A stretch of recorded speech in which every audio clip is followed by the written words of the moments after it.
అందరికీ నమస్కారం. పార్టీ అధినేతకి బిగ్ షాక్. Nomination rejected. తీవ్ర షాక్లో నేతలు. అసలు ఎవరైనా ఏం జరిగిందన్న పూర్తి వివరాలు అయితే తెలుసుకునే ముందు వీడియోని అయితే పూర్తిగా చూడండి. అలాగే సబ్స్క్రైబ్ చేసుకోవడం అయితే మర్చిపోకండి. చాలామంది వీడియోని అయితే చూస్తున్నారు కానీ సబ్స్క్రైబ్ చేసుకోవడమే మర్చిపోతున్నారు. దయచేసి సబ్స్క్రైబ్ చేసుకుని ఒక లైక్ చేస్తారని కోరుకుంటున్నాను. తమిళనాడు రాజకీయాల్లోని తనకంటూ ఒక ప్రత్యేక ముద్ర వేయాలని టీవీకే పార్టీని స్థాపించిన విజయ్కు అదృష్టం ఈసారి అస్సలు కలిసి రాలేదని చెప్పుకోవచ్చు.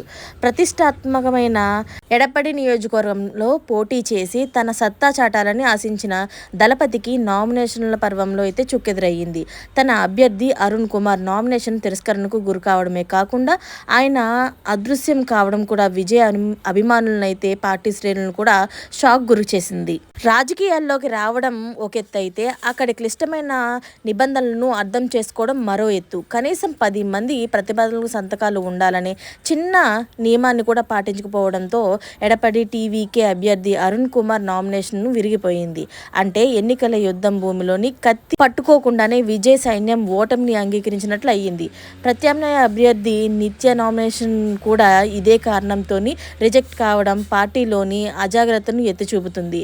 హేమహేములు పోటీ పడే చోట ఇంతటి చిన్న తప్పులు చేయడం విజయ్ రాజకీయ భవిష్యత్తును అయితే చాలామంది విమర్శలకు గురి చేస్తున్నారు.